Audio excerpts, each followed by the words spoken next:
This week on Straight Talk Africa, press freedom slightly improved around the world last year, largely because of the so-called Arab Spring. But in most parts of Africa and other regions with entrenched rulers, the situation just keeps getting worse. That's coming up next, right here on Straight Talk Africa. Hello, welcome to Straight Talk Africa, live from the Voice of America studios here in Washington. It's Wednesday, May 16th. I am Sheikh Salih. Today, we'll talk about press freedom in Africa. The 2012 Freedom of the Press report, released on the 3rd of May, says that out of 197 countries assessed during 2011, a total of 66 countries were rated free. 72 were rated partly free, and 56 countries were rated not free at all. My colleague Paul Ndiho has more on the story. The state of press freedoms in Africa continued to be a hot topic in 2011. More than 13 African countries introduced new legislation last year that restricted press freedoms and allowed regimes to control domestic media. The report released by Freedom House, a media watchdog group based in Washington, says that 10% of countries in sub-Saharan Africa were rated free, 47% rated partly free, and 43% not free at all. The Horn of Africa was cited for the worst in attacks against the press on the continent, with Eritrea jailing 28 journalists, the most in Africa. Ethiopia ranked among the top 10 oppressors of internet journalists, and some are currently on trial on terrorism charges. And in Somalia, several journalists have been assassinated. In Angola, the government introduced a bill that would criminalize the use of social media, electronic dissemination of recordings, pictures, and video of any individual without the subject's consent. In Cameroon, the government detains journalists for investigating official misconduct, demonizes social media users, and criminalizes certain online speech. In Ivory Coast, journalists were attacked in the presidential power struggle. Ouattara praised reconciliation, but his government retaliated against pro-Gbagbo media. And in Rwanda, 2 independent journalists received lengthy prison sentences. Journalists working for independent media continue to flee the country. In South Africa, anti-press rhetoric by the National African Congress, assaults on journalists, and the ruling party pushed through a secrecy bill. In Uganda, nationwide protests over walk-to-work demonstrations led to anti-press attacks and censorship. 2 journalists were shot and dozens assaulted. And finally, in Zimbabwe, official media harassment is down slightly, but restrictive laws and regulations against journalists remain. Government raised accreditation fees but moves slowly on issuing private broadcast licenses. Paul Ndiho, VOA News. Thanks, Paul, for that report. Now, joining us here in our Washington studios is my distinguished guest, Birtukan Mideksa, the Reagan Fassel Democracy Fellow for the International Forum for Democracy Studies at the National Endowment for Democracy, a private non-profit grant-making organization created to strengthen democratic institutions around the world. It is a pleasure, of course, Ms. Birtukan, for joining us here on Straight Talk Africa. Thank you for having me. It's my pleasure. I also understand that the name Birtukan actually means orange. Yeah, you're right. Does it mean an orange sort of revolution or what? I don't think my dad was thinking about this kind of thing when he gave this name, but I'm glad I have this name, which has a kind of correlation with people's power. You know, of course, it is sort of quite happened in one of your neighboring countries of Kenya, where they have a political party known as the Orange Democratic Movement. Yes, I'm aware of it. I see. You're most welcome. And expected to be joining us from our New York studios is Dr. Karen Kaleka, Project Director of Freedom of the Press at the Freedom House. It is a US-based non-governmental organization that conducts research and advocacy on democracy, political freedom, and human rights. Ms. Kareka is the co-author of the 2012 Freedom of the Press report.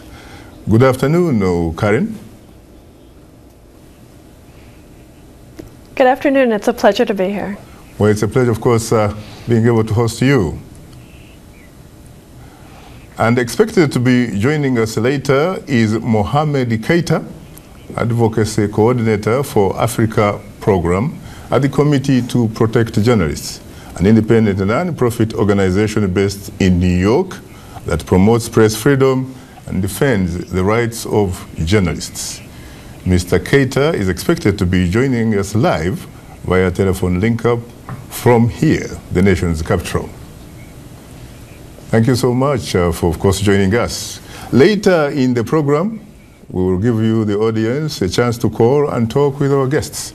The number to call is 202-619-3111, and the U.S. country code is 1. Let me come to you immediately, Karen, since you are the author of this very important report. Were you surprised by the findings, especially with regard to Africa? Well, not overly surprised. Last year, Africa had registered significant improvements, but this year we did find a slight decline in the overall level of press freedom on the continent. And this occurred for several reasons. One of the main causes in Africa was the sort of reaction to what was going on north in the Middle East and North Africa, and the reaction to the Arab Spring uprisings. Predictably, news of those uprisings was censored in several of the more restrictive environments in Africa, such as in Zimbabwe and Ethiopia. In several other countries, I think governments were worried about sort of a follow-on effect from what was happening with the Arab Spring. And so when journalists were trying to cover anti-government protests in those countries, they faced increased pressure. And instances of that occurred in 2011 in Angola, in Malawi, and in Uganda. So we did see a slight decline overall in Africa last year, but it was not well, wholly unexpected. If I may ask, what kind of criteria or methodology did you use in order to arrive at your current rankings? Well, the Press Freedom Survey has been conducted since 1980, and we have a methodology that we use to apply to every single country in the world. So every country is judged according to the same criteria.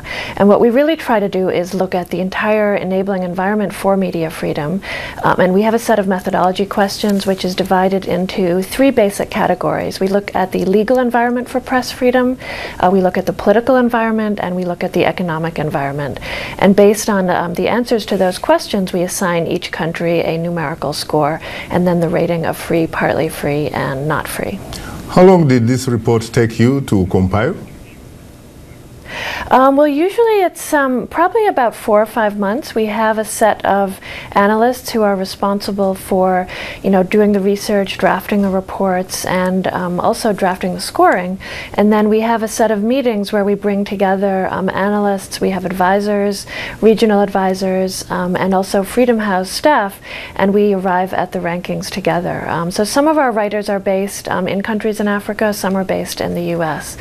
This year we also had the participation from some of the press freedom groups that are based in Africa, so that was a really valuable addition to our input this year in terms of determining the scores. Did you personally visit some of these countries?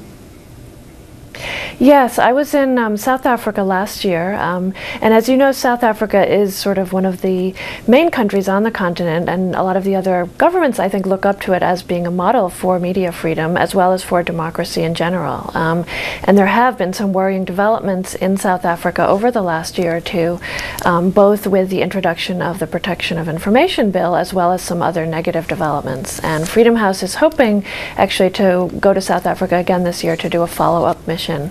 But I was in South Africa last year at the Highway Africa conference and was able to meet and interact with journalists from all over the continent at that conference. So that was a very valuable experience for me. Let's talk briefly about the champion from Africa, and that is the Republic of Mali. Mm-hmm. Are you concerned about, for example, well, Mali is actually I mean, last year it was ranked the best country in Africa in our ratings, and it's held that position for a number of years.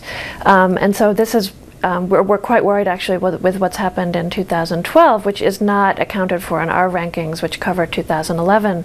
But the recent coup in Mali and the troublesome developments there really are raising a question about what's going to happen with media freedom. We already saw a number of violations around the time of the coup, and it's entirely possible that Mali will slip from the #1 rated country in Africa in our next edition of the index. Karin, I was looking at the Global Index report, and I was surprised, and I'm always really surprised, especially with regards to Singapore. Singapore is in fact tied with Angola and Qatar for 150th place, and is considered to be not free. Can you explain a little bit about that, Singapore? Well, Singapore is an interesting example because although it does very well in terms of a number of social and economic indicators, the government in general and also the media environment is considerably more restrictive. The ruling party does, exercise control either through ownership or other means over a large number of the media outlets in Singapore. And as a result, many journalists practice self-censorship as well as, being subject to some censorship. There are also very strong provisions for libel in Singapore, and so journalists who write news articles or anything else that may anger the government can be subject to crippling defamation lawsuits, and several journalists have been put in jail. So the restrictive environment in Singapore is a result of mostly the legal environment as well as the control by the ruling party over most of the media there. What about Qatar, of course the home of Al Jazeera? Qatar. Well, Qatar is another interesting example because it's relatively free with regard to, if you look at other countries in the Middle East. And as you mentioned, Al Jazeera is one of the main outlets which has been, I would say, instrumental in bringing more press freedom to the Middle East as a whole. But Al Jazeera, interestingly, very often does not cover, with critical analysis, the Qatari government. They are very critical and provide, more robust analysis of other countries, but they tend to self-censor a bit with regards to Qatar itself. And if you look at the whole environment in Qatar, not just Al Jazeera, it is fairly restrictive in terms of, both the legal environment as well as the ownership of media outlets as well. So similarly to other countries in the Gulf region, there's a very high level of self-censorship by journalists in Qatar as well. What problem do they have really? This is a very small, very, very rich country.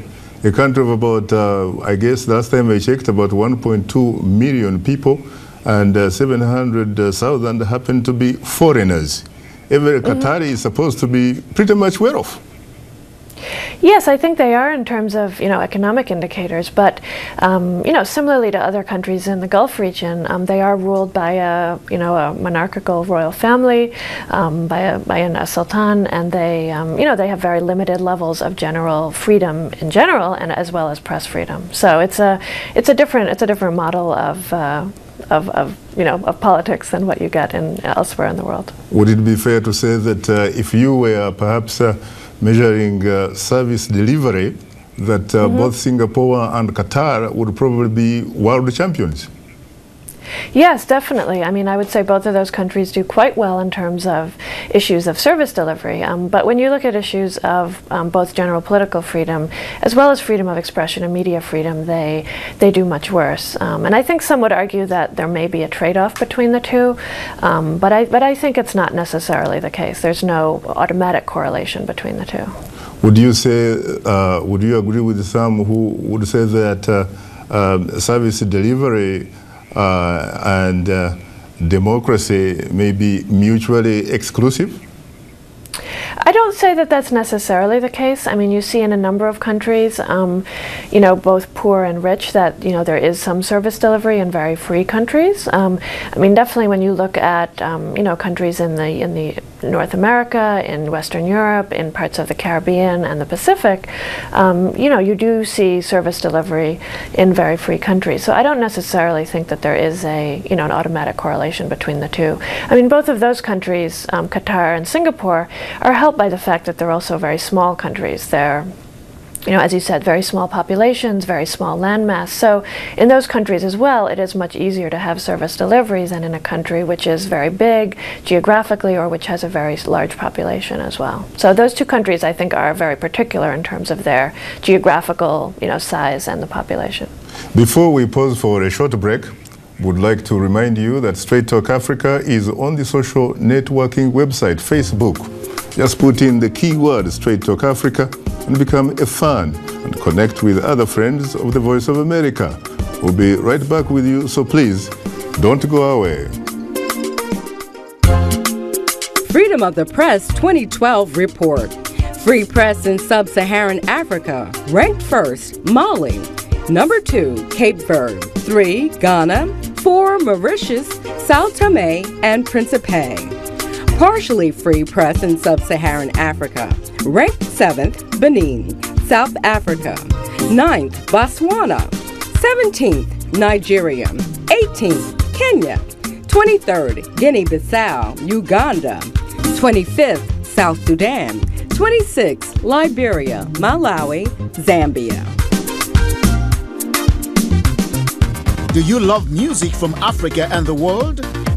VOA has the latest hits, interviews with the artists, and we are glad to take your requests. The Voice of America has what you're looking for. Join us on the radio or on the internet to listen day or night. Go to voaafrica.com and click on your favorite program. Just follow your ears. Music from Africa and the world. We've got it on VOA. This is Straight Talk Africa on the Voice of America. What's your opinion about today's topic? Call us at 202-619-3111, US country code 1. When you call, please remember, ask only one question, keep it very brief, and turn down the volume on your radio or television. And now, let's go back to Straight Talk Africa. Thank you very much, Iman Niragavira Shaka. And of course, we are back here on Straight Talk Africa. Let me come to you, Birtukan, the orange, but not the revolution, you said, huh? Say it again, The please. orange. Yeah.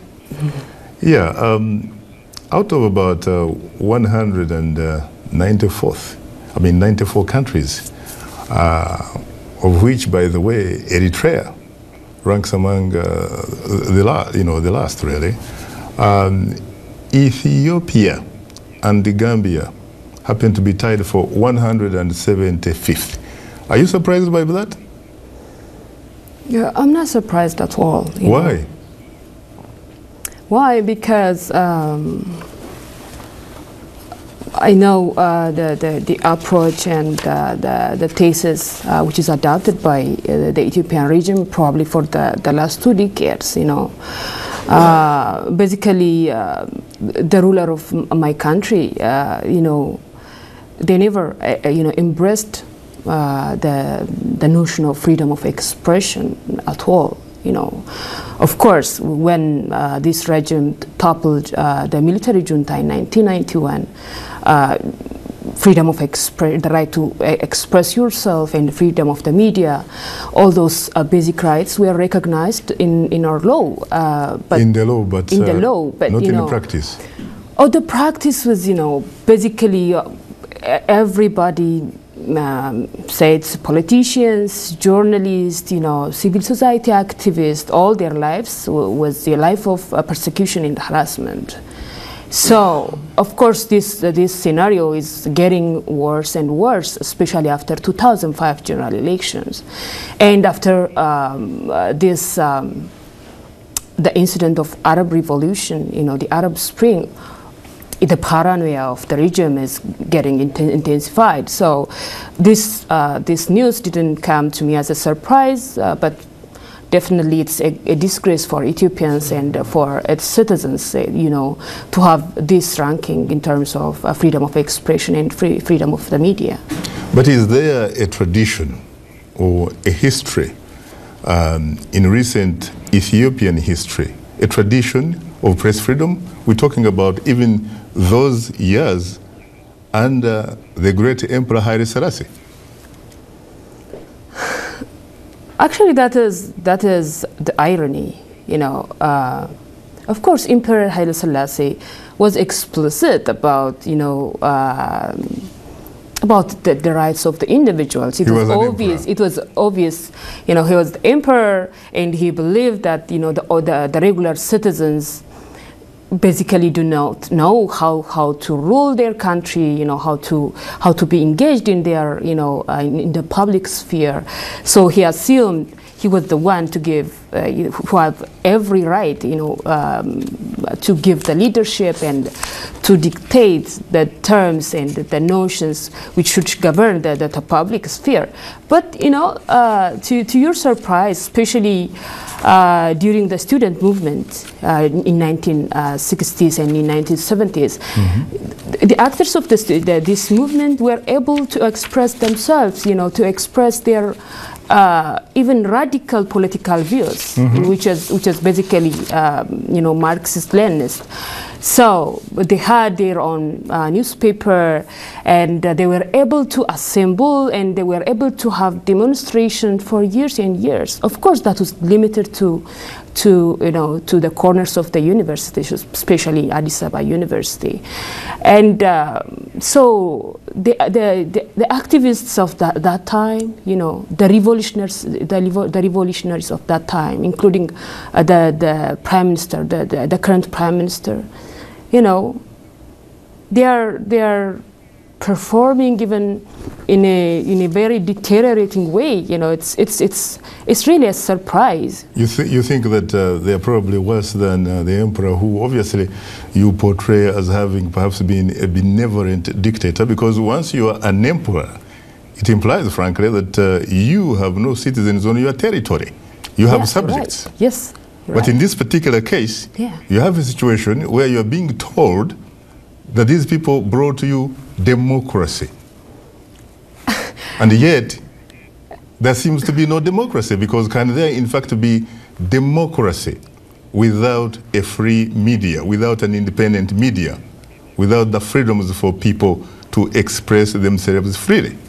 Yeah, you're right, Chaka, but the fascinating thing is the hypocrisy of you know, the current rulers. You know, of course, during the emperor, those rights were not recognized. You know, there was not debate about it. You know, it was clear, as you already mentioned. But you know, it's really interesting. You know, those who are in power today, you know, they almost risk their life. You know, they have been through a lot. Isn't that what you and your colleagues are supposed to do? To sacrifice in order to demand and assert your constitutional rights? Yeah, but you know, unless you know, freedom of expression shouldn't be something for the brave and, you know, for the confident, or it should be for everybody. It should be a birthright. Yeah, it should be a birthright. I think that's where it went wrong, you know, in the current regime of Ethiopia. You know, they didn't embrace that, you know, freedom of expression is an intrinsic right which makes a person, which makes a human being, you know. I think that's the problem with all the autocrats of, you know, our era, probably. You were once a judge. Could you make a case that in your days, and perhaps thereafter, the government actually could rightly claim that there is freedom of the judiciary, there's an independent judiciary, and therefore there is social justice for an average Ethiopian? Not at all. Not at all. Actually, you know what? The notion of freedom is non-existent almost for everybody. It's non-existent for the clergies. It's non-existent for, you know, civil society activists. It's non-existent for the institutions of the country. You know, in a way, you know, the current regime, you know, is they don't envision, you know, our system, our political track going along with this notion.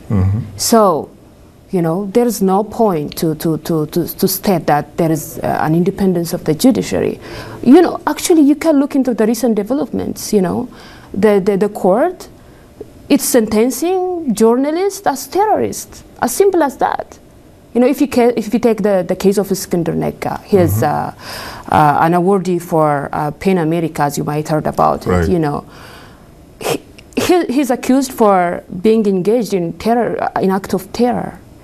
But you know, even as a lawyer, I looked into the facts and the evidences which were brought before the court.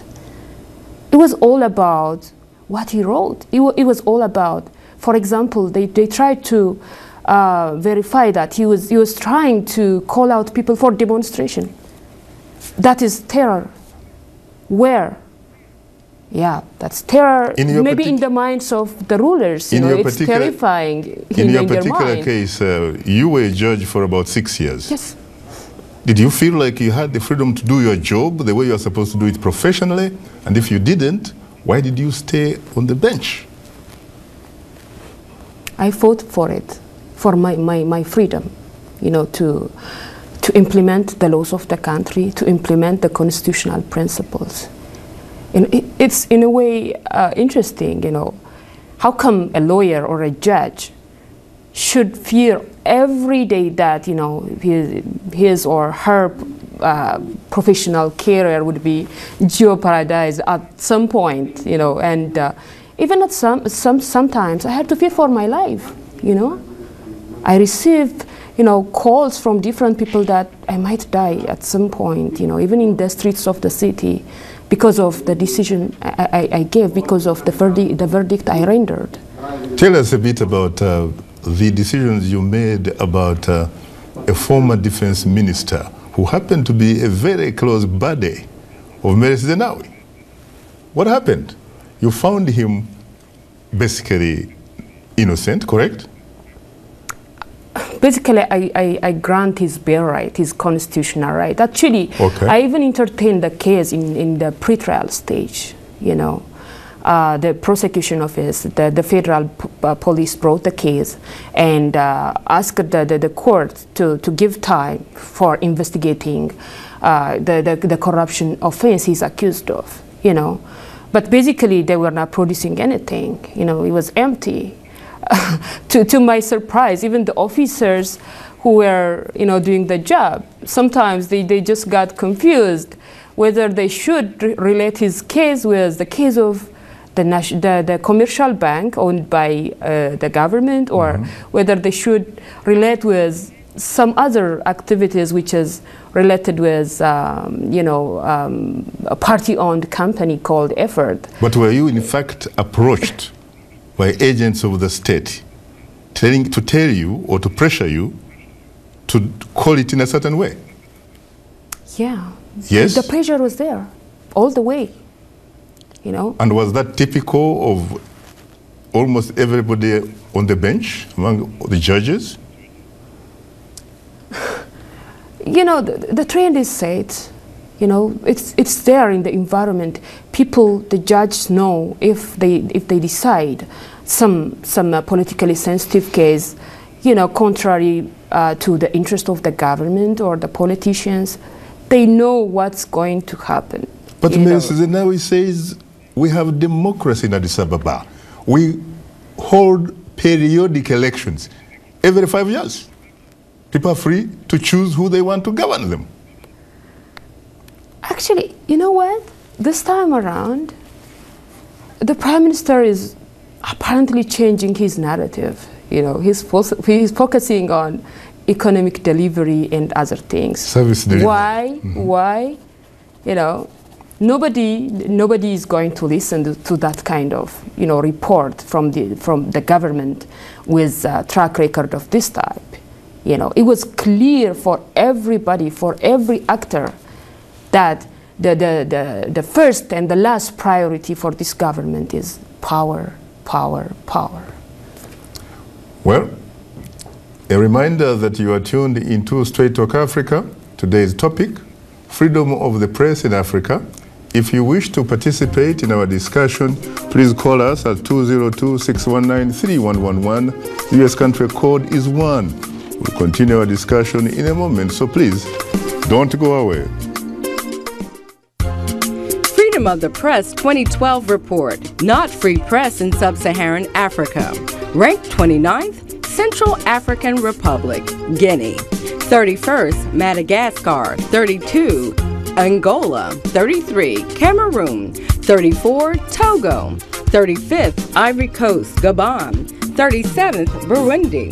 38th, Djibouti. 39th, Chad. 40th, Swaziland. 41st, Sudan. 42nd, Zimbabwe. 43rd, Ethiopia, the Gambia. 45th, Rwanda. 46th, Democratic Republic of Congo. 47th, Somalia. 48th, Equatorial Guinea. And 49th, Eritrea. The lyrics could be French, English, Portuguese, Bantu, Arabic. It is the beat. The African beat that counts. The beat does all the translations. It cuts across all languages and gives us the understanding that this is the African beat. It is so distinct and adhesive. It binds us together. African beat on the Voice of America. For more information, visit our website at www.voanews.com/AfricanBeat. This is Straight Talk Africa on the Voice of America. Call us now with your questions and comments. The number is 202-619-3111 and the US country code is 1. Call us collect and we'll pay for the call, or call direct and we'll call you right back. Remember, keep your questions brief. And now, back to Straight Talk Africa. Thank you very much, Emmanuel Gabriel Shaka. And hello, I'm Shaka Sali. And you're welcome back to Straight Talk Africa, live from Washington. If you have just joined us, today's topic, Press Freedom in Africa. Our distinguished guests are Birtukan Mideksa, the Reagan Fassel Democracy Fellow for the International Forum for Democratic Studies at the National Endowment for Democracy, a private non-profit grant-making organization created to strengthen democratic institutions around the world. And joining us from our New York studios is Dr. Karen Kalika, Project Director of Freedom of the Press at the Freedom House, a US-based non-governmental organization that conducts research and advocacy on democracy, political freedom, and human rights. Ms. Kareka is the co-author of the 2012 Freedom of the Press report. And last but not least, Mohamed Kaita, Advocacy Coordinator for Africa Program at the Committee to Protect Journalists, an independent non-profit organization based in New York that promotes press freedom and defends the rights of journalists. He joins us on the phone from right here in the nation's capital. Well, I have to say, ladies and gentlemen, that I'm profoundly honored and exceedingly humbled to have the opportunity to host the three of you on Straight Talk Africa. Thank you so much. You're most welcome. Thank you very much. You're most welcome. Let me come to you, Mohammed. Mohammed, I'm afraid that perhaps due to some circumstances beyond your control, you are not able to join us right from the top of the show. Good afternoon. Good afternoon. How are you? Okay, how are you? I'm terrific. Where do you come from, by the way, from the African continent, Mohammed? Mali. You come from Mali itself? Yes. The champion of press freedom in Africa? Yes. I see. Is it still the champion to the best of your knowledge? Yes, there's been a few incidents in the past few weeks, but the press is one of the freest on the continent. The Malian press remains one of the freest. I have to say that I agree with you because several weeks ago, when the coup had just come into place, I was amazed to see ordinary people allowed even to demonstrate against the military junta. This was a coup, not a country which pretends, frankly, to have democracy, when in fact the democracy they have is a facade. Indeed, while the junta suspended the constitution, they did not shut down any radio station or newspapers. In fact, the media continued to operate and comment on the events very freely. Very interesting. You've looked at the report, of course. Are you impressed by the report? Are you surprised? What is your reaction to this report? Well, the report places Eritrea as the last country, it's the country with the least freedom in Africa, and it actually, is right in line with our own report released on World Press Freedom Day, where we listed Eritrea as the world's most censored country, ahead of North Korea and Syria. And we welcome the attention on the issue of press freedom. It's a freedom that is unfortunately taken for granted, but it is the most important freedom, because an attack on a journalist is an attack on all of our rights to information. And a crime on a journalist is not an ordinary crime, because by obstructing or censoring or imprisoning a journalist, you're essentially obstructing hundreds of people who depend on the press for information and to enlighten them about what is going on in their country.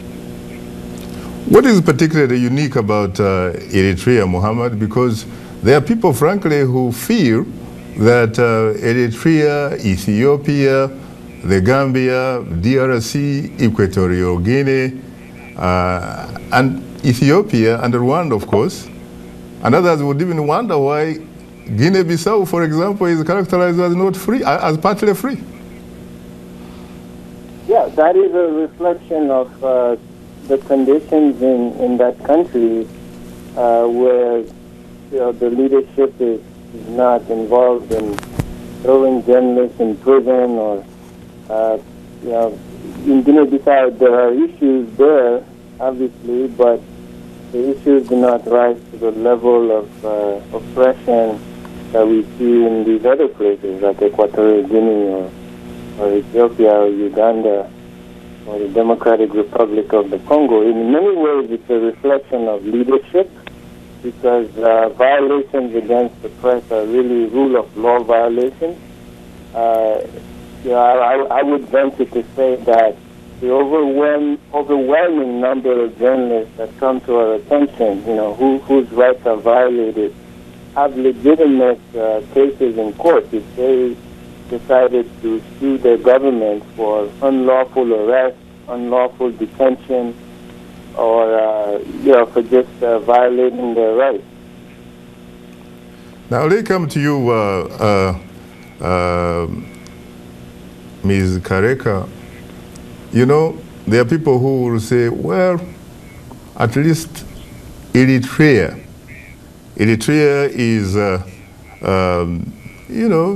is basically very much open, in the sense that it has not allowed a private media on its soil. And yet you have countries such as Ethiopia, some will tell you Rwanda, Equatorial Guinea, the Democratic Republic of the Congo, and there are a lot of other countries down the line, perhaps including Guinea-Bissau, which pretend that they allow press freedom, when in fact at the end of the day, it is basically a facade. So these people wonder, why isn't Eritrea categorized in the same league like these countries, really? Well, I think Eritrea is almost a case on its own. As you pointed out, there is actually no independent media in Eritrea, and this was the case after they basically shut down all of the independent print news outlets in the country in 2001, and they imprisoned over a dozen journalists. In terms of general freedom, Eritrea is also quite bad. I mean, I don't know how any country which has forced conscription can describe itself as being a free country. So I think Eritrea really is in a league all by itself, both in terms of general democracy and media freedom. I mean, as you definitely point out, a number of countries have the framework for a democracy and for media freedom, including including, independent news outlets or more generally, elections on a regular basis. But that doesn't mean that, they have media freedom. When you look at a combination of the legal environment, the way laws are used against journalists, attacks against journalists, those are all ways in which media freedom can be restricted. And as Mohammed rightly points out, the worst countries on the continent are generally the ones in which the government itself is the one that's restricting media freedom. In certain other countries, such as Guinea-Bissau, the main pressure on the media is from non-state actors. But when you have the government of the day, actively involved in repressing journalists, that lends a whole other level to the restrictions on media freedom. I see. Let's go to the lifeline of the show, which are the telephone callers. Good evening, Cliff from Uganda. You're most welcome to Straight Talk Africa. Good evening, Shaka Sally. How are you? I'm hugely terrific. How are you today? I'm terrific. Let me straight away move to Madame Birtukan, the one seated next to you. Madame, why is freedom of expression a birthright in the United States, Europe, and the international community, but not in Africa? What is in the USA and Europe and is not in Africa? Is there a divine intervention or supernatural power that can ensure freedom of expression in Africa? Thank you very much, Shaka, and thank you, the panelists. Thank you very much. Let me take this call from New York, and then I'll come to you, Birtukan, Orange, of course. Good afternoon, Tedra from New York. How are you today? Good afternoon, ladies and gentlemen. I would like to greet my sister in Ethiopian language. Let me come very briefly, a simple question. What does that mean for those of us who are illiterate in Amharic? I just greet my sister in our language. How are you doing today at this very moment? I'm just this moment. I didn't go past, but at the right moment, how do you feel? That's what I said. Thank you very much. This is global television. That's why I asked you that. Yes, Shaka. Let me. I don't want to make it. Let me be specific and directly this question to Birtukan. When we, for example, it is almost 7 years after our own revolution, I call it. It was just destroyed. Now we are after 7 years. We are asking the same question. But my problem is that as peaceful so-called oppositions in Ethiopia, where they don't have a chance to communicate with the people, to gather their opponents or free media to express themselves. What do we call? We call ourselves peaceful oppositions in Ethiopia. Is that not just giving a legitimacy for the Malasa Zenawi, saying that we have opponents every 5 years? Thank you very much. Thank you. Go for it, Birtukan. All right, thank you so much. I wish I heard the name of my countryman, but he didn't say his name anyway. Terla, okay. Yes. Hello, Terla. Thank you for asking me. Actually, I would like to start with the first one. The question from Uganda. I don't think there is something unique about the success story of the West in recognizing freedom of expression for their citizens. I think what happened in the West, even in the other emerging democracies, is like, the culture of democracy and human rights evolved. Basically, the major actors are the citizens themselves. They fought for it, and they established in their system. They got the guarantee for the institutional expression of those ideals and those basic human freedom. So I think the same should happen, and hopefully it would happen to countries like Ethiopia, Uganda, and others who are still struggling for recognition of this right and full recognition of the sphere of freedom for expression. So I think this idea of the right to to express oneself, it's entrenched in our culture, in every culture. It might be it might be suppressed in most cases by the state, by the government, maybe by other traditional experiences. But this is basically an aspiration which is common for every human being. You know, it's a universal aspiration. Unfortunately, time is not our best ally. You will have to hold it until we come later after the break. You're tuned into Straight Talk Africa. In a moment, we'll return to your comments and questions. The number to call is 202-619-3111. The US country code is 1. Remember to give our operator your country code and city code. We want us to call you back. So please, don't go away. Africa saw overall, if uneven, progress towards democratization during the 1990s and the early 2000s, with many developing nations struggling for democracy and good governance are not supporting freedom of the press. For instance, while democratic elections are being held in the Gambia and Ethiopia, the media is often restricted or controlled by government censorship. Analysts say press freedom does not guarantee an honest election, but it helps build transparency for leaders who want to play a clean card for prosperity to judge. Therefore, our question of the week is it possible to have good governance and democracy without an independent and free media? Send an email to africatv@voanews.com or post a comment on our Facebook page. News and features about Africa, life in the United States and the world? Watch In Focus, VOA's weekday TV program to the continent.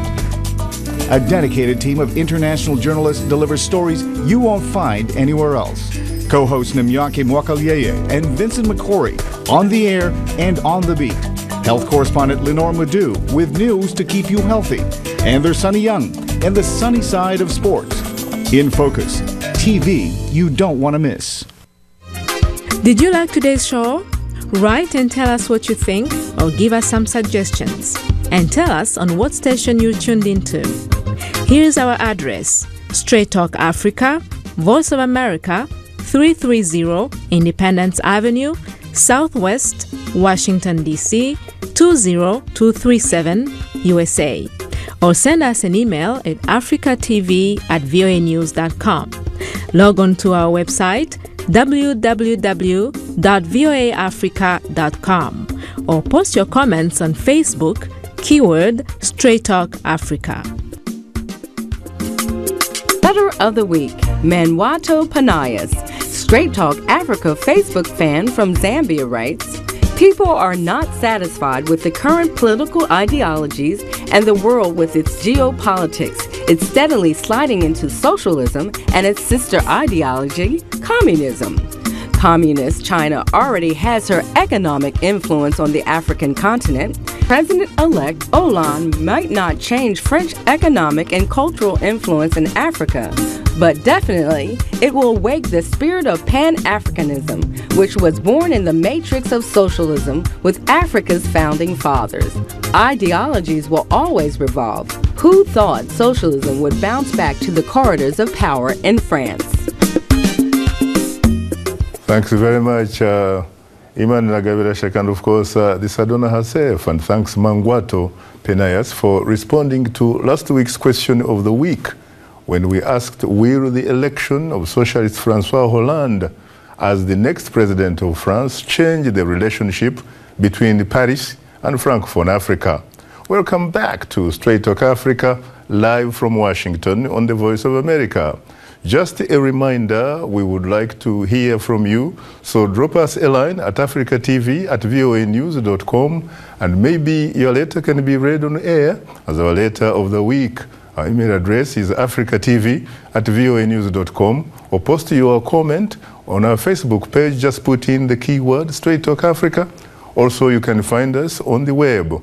Just log on at voaafrica.com. We have received several responses from you, our audience, that we would like to share with you. We begin with a comment from Kahaya Dan, Straight Talk Africa Facebook fan from Barara, southwestern Uganda. He writes, it is not possible to have good governance without a free media, because the public will not be informed of critical issues in order to make government officials accountable for whatever they do, since nations hide some information for fear of public reaction. For example, here in Uganda, if we didn't have a free media, few people would have seen how Ingrid Turinawe was tortured by the police. Therefore, it's important for the ruling government to respect media freedom in order for people to access information, since it's part of human rights that needs to be respected. My brother Dan, thanks a lot for your insightful observations. Indeed, your analysis is refreshing, especially as a case of civic education. While it's commendable that Uganda, at least in the recent sexual abuse incident of Ingrid Turinawe, exhibited a semblance of media freedom, what is clearly needed is for the government to guarantee press freedom as a non-negotiable fundamental human right that must be respected. For example, the Uganda Broadcasting Corporation, or UBC, should be a national broadcaster accountable to the parliament, which represents the interests of the taxpayers who fund it. It should not operate, as it currently does, as a state broadcaster answerable to the president or government of the day. We also have a comment from Henry Lalia, Straight Talk Africa Facebook fan from the Ghanaian capital, Accra. He writes, the question is, what is free media? Especially when the so-called free media in most democracies in Africa have either become so partisan by slanting their reporting to favor their political parties, or can be bought by whoever is willing to pay. Independent media in a democracy is vital, but free media is a danger to any democracy if the media is not responsible and accountable. Well, my friend Henry, your skeptical comments about the free media in Africa are most appreciated. But we beg to disagree with your position, because our understanding of the concept of free media is that it's an independent media that is objective and not partisan. In fact, what you have described above is a legitimate type of practice known as advocacy journalism. But to be a fair and responsible media practitioner, at the end of the day, one must be compelled to adopt a type of journalism that reflects different shades of opinions and perspectives based on the concepts of accuracy, accountability, balance, transparency, and integrity. Now let's take a look at what's on tap for next week. Next week on Straight Talk Africa, term limits and the parliamentary system versus the presidential system of government. We will look at the fundamental differences between the two and find out why some leaders and observers confuse and misuse their claims for their own personal political advantage. Right here on The Voice of America. Thank you very much, Sadona, and we're back, of course, here on Straight Talk Africa. Let me come to you again, Birtukan, of course, the orange. I'm sorry that I had to interject, because I have to assure you, frankly, there is no democracy in Studio 47. When the producer says go, you have to go. So I hope you'll find some space in your beautiful Ethiopian heart. You need Forgive to me for that. Yes. So could you pick up from where you left? You have a minute and complete. All right. Actually, I covered my response for the first question. Basically, what I said is this notion, this ideal is part of the culture of every nation and country, like African countries, like my country, Ethiopia, Uganda, and others. So basically, if you fight for it, and if we find out innovative approach to push, this ideal, and to see our political system, our community overwhelmed by this principle, I think we will be successful. And basically, even the West has its own challenge when it comes to freedom of expression.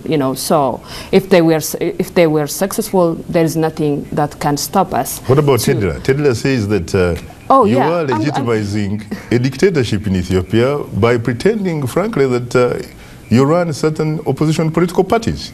Shaka, I might need more than 1 minute to explain that, but you know, in relation with the topic we are talking about, freedom of expression, I would like to respond to my friend, my brother Tadla. As Tadla might already know, you know, freedom of expression, the recognition of freedom of expression is an end by itself, as it is an intrinsic value of our nature, our human nature.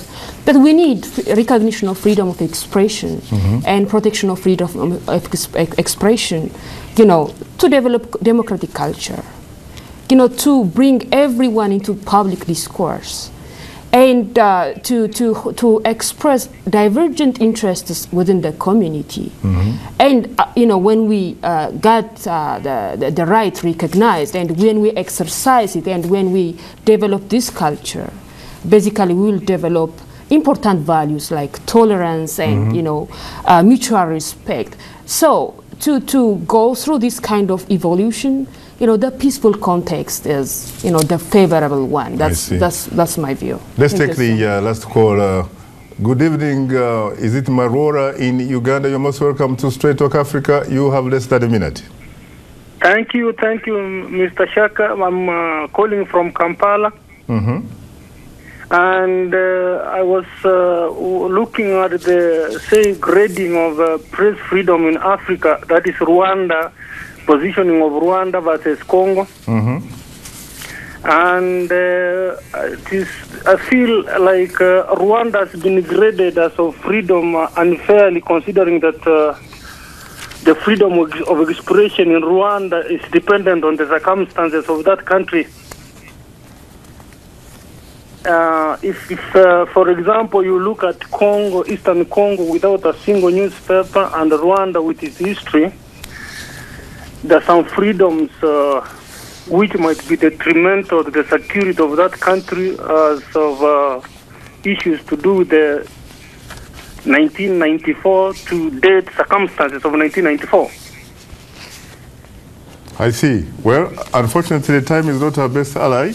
But thank you so much. Your point is well taken. Karen, let me ask you the last question. Karen, you have less than a minute to answer it. What do you think needs to be done by these countries which have ranked very low in order to improve their ratings with you? Well, definitely in most cases, the government is at fault. And obviously, you know, changing the government's view on press freedom is in some cases a rather tall task. But there have been some positive developments, even in very restrictive countries such as Rwanda. One thing I'd point to in terms of something that a government can do is to try and pass freedom of information legislation. And this has been a growing trend in Africa over the last several years. We've seen countries such as Niger, Liberia, and Nigeria who have passed freedom of information legislation. And Rwanda is also considering such a law. So that is one positive thing that I think a government can do, and really helps to you know, put into place hopefully a framework where citizens and journalists can access information more freely. The other major development would be decriminalizing press offenses such as libel and defamation. Those would be two things I would point to as immediate you know, prescriptions. Thank you so much. On that note, thanks to our distinguished guests. Birtukan Mideksa, the Rugged Facile Democracy Fellow at the National Endowment for Democracy, Dr. Karen Kareka, Project Director of Freedom of the Press at the Freedom House, who joined us from our New York studios, and last but not least, Mohammed Keita himself, Advocacy Coordinator for the Africa Program Committee to Protect Journalists, who also, by the way, joined us via telephone link-up from the Big Apple itself. Thanks to you all and to our affiliate stations, along with our viewers and listeners.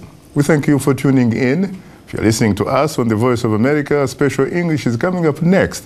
And tomorrow morning, it's Daybreak Africa with James Bate. Also, don't forget to tune into Voice of America's In Focus, a 30-minute daily television magazine program that brings information about Africa, the United States, and the world to viewers across Africa. Check your local listings for times. On behalf of the Voice of America, thanks for tuning into Straight Talk Africa. In the meantime, get better, not bitter. Please remember to keep the African hopes alive.